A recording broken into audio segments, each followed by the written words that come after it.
ওই কোরআন বিক্রি করবেন, কোরআন 5,000 টাকার বিনিময়ে কোরআন নিচ্ছি, কোরআন। কি রে, হুজুরে দেখি 5,000 টাকার বিনিময়ে কোরআন কিনতাছে, আর আমাগো কোরআন শরীফ কিনছি মাত্র 500 টাকা দিয়া। যাই আমাগো ঘরে যে কোরআন শরীফ আছে এটা হুজুরের কাছে বিক্রি করে দেই। ওই কোরআন নিচ্ছি, কোরআন। ওই হুজুর, ওই দাঁড়ান। ওই হুজুর, হুজুর দাঁড়ান দাঁড়ান দাঁড়ান। হুজুর, আপনি কি সত্যি 5,000 টাকার বিনিময়ে কোরআন কিনতাছেন? আপনার কি মনে হয় এই রোদের মাধ্যমে মস্কারি করতাছি? আমি তো কোরআন কেনার জন্য ঘুরতাছি। কিন্তু হুজুর, আমার একটা কথা তো মাথায় কিছুতেই ঢুকতাছে না। আপনি 500 টাকার কোরআন শরীফ 5,000 টাকাতে কিনতাছেন, এতে আপনার লাভ কি? আরে ভাই, আপনি এত কথা বলেন কে? আপনি এই কোরআন বেচবেন সেটা বলেন। অবশ্যই বেসমু। ধরেন ধরেন, আমার 5,000 টাকা দেন। এই নেন, এই জায়গায় 5,000 টাকা আছে। আচ্ছা ঠিক আছে হুজুর, যান আমি যাই। ঠিক আছে, যান। ওই আমিনুল, কাম তো একটা ঘুটে গেছে, জানোস তুই? কি হয়েছে রে? আরে বেটা, আমাগো মসজিদের ইমাম সাহেব আছে না, উনি তো সবার কাছ থেকে কোরআন কিনতাছে। এই দেখ, আমারটা 5,000 টাকা বিক্রি করে দিয়েছি। কি কস? হুজুরের মাথা কি আছে নাকি গেছে? 500 টাকার কোরআন শরীফ 5,000 টাকাতে কিনতাছে। তুই ঘরের কোরআন শরীফ বিক্রি করে দিলি, তোর ঘরে কি পড়ার মতো কেউ নাই? না রে বন্ধু, আমার বাসায় পড়ার মতো লোক নাই, সবাই স্টার জলসা আর নেট নিয়ে ব্যস্ত। সেই কোরআন শরীফ পড়ার মতো লোক নাই, এর লেগে বেচা দিছি।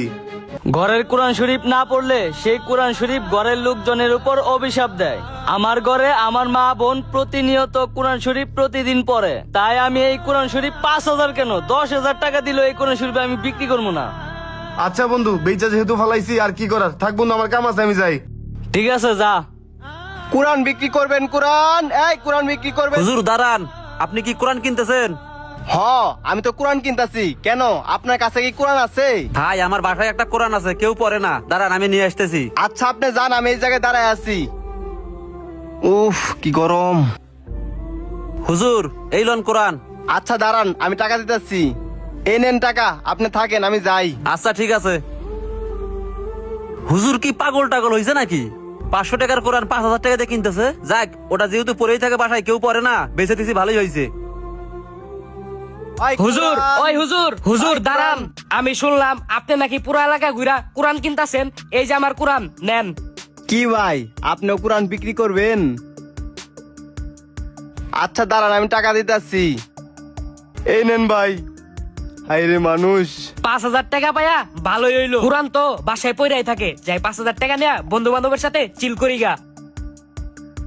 সুমন শোন, আমাগো হুজুরে কি শুরু করছে, এলাকার অনেক মানুষের কাছ থেকে 5,000 টাকা দিয়ে কোরআন শরীফ কিনতেছে। আমার তো কোনোভাবেই কোনো কিছু মাথায় ধরতেছে না। হ্যাঁ, এই কোরআন শরীফ কিনা কি করব? হ বন্ধু, তুই ঠিকই কইছস। আমাকে এলাকার ভিতরে ওই হুজুরটা সবার কাছ থেকে কোরআন শরীফ কিনতেছে 5,000 টাকার বিনিময়ে। অ্যাকচুয়ালি মূল ঘটনাটা কি সেটা আমাকে নিজের চোখে দেখতে হইব। আমিও 2 দিন আগে হ্যার কাছে কোরআন শরীফটা বিক্রি করছি। হ্যাঁ, কোরআন শরীফ দিয়ে করে কি সেটা আমাদের দেখতে হইব। আমারও খুব জানতে ইচ্ছে করতেছে 500 টাকার কোরআন শরীফ 5,000 টাকাতে কিনে এই হুজুরে করে এটা কি? এইটা অবশ্যই দেখা জরুরি। শোন, যদি এই কোরআন শরীফ দিয়ে সে অন্য কোনো কাজ করে, এই পাপের ভাগিতে তো আমরা ওমু। ওই কোরআন। আরে এটা হুজুর না, চল তো হের পিছে পিছে যায় ফলো করি। ওই কোরআন বিক্রি করবে। ওই মামা শোন, আজকে হুজুরের পিছে যেহেতু লাগছি, হুজুর কই যায় বাংলাদেশে যেখানে যাইবো ওইখানের পিছে পিছে যায় হের খবর নিমু। হ, চল। 5,000 টাকার বিনিময়ে কোরআন নিচ্ছি, কোরআন। এই কোরআন বিক্রি করবেন, কোরআন। এই কোরআন বিক্রি করবেন, কোরআন। এই মামা দেখ, হুজুরে দেখি কোরআন শরীফ নিয়ে মসজিদের ভিতরে গেল। কি রে, মসজিদের ভিতরে কোরআন শরীফ রেখে আবার দেখি চলে গেতেছে। লত যায় ধরি। তাড়াতাড়ি চল। ওই হুজুর দাঁড়ান, কিছুই তো বুঝলাম না। আপনারে ফলো করতে করতে এই পর্যন্ত আইলাম। আপনি আমাকে কাছ থেকে বেশি দাম দিয়ে যে কোরআন শরীফ গুলা কিনছেন সবগুলা মসজিদে রাখা আসছেন, ব্যাপারটা কি? শুনেন, আমি এই কারণে বেশি টাকা দিয়ে কোরআন কিনছি যাতে আপনারা সবাই ফলো করতে করতে আমার কাছে আসেন। কিছুই তো বুঝতাছি না হুজুর, একটু খুলে বলেন তো। শুনেন, আপনারা কেউ কোরআন পড়েন না।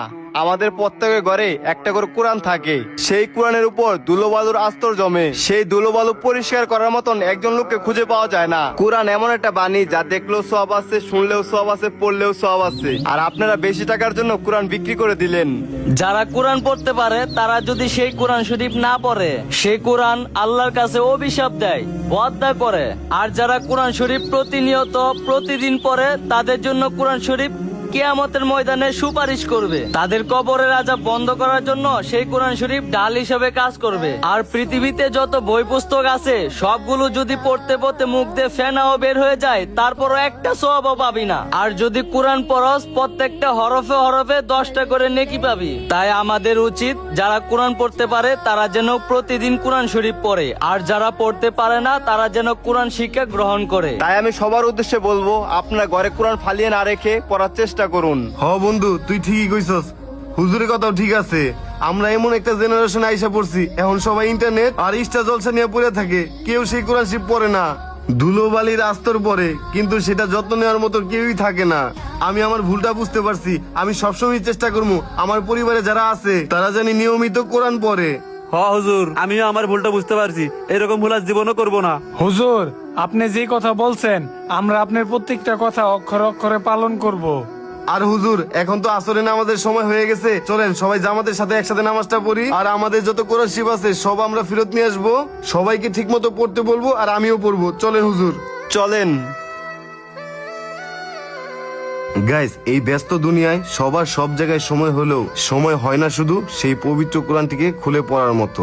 এখনকার সময়ে সবাই স্টার জলসা আর নেট নিয়ে ব্যস্ত থাকে, এগুলো বন্ধ করে নিয়মিত দিনে একবার কোরআন শরীফ তেলাওয়াত করুন। যাই হোক গাইস, আজকের ভিডিওটা কেমন লাগলো সেটা অবশ্যই কমেন্ট সেকশনে জানাই দিবেন। আর কে কোন জেলা থেকে আমার ভিডিওটি দেখতেছেন সেটাও জানাই দিবেন। আর আপনি যদি আল্লাহর কোরআনকে ভালোবেসে থাকেন তাহলে এই ভিডিওটা লাইক কমেন্টের পাশাপাশি একটি করে শেয়ার করবেন।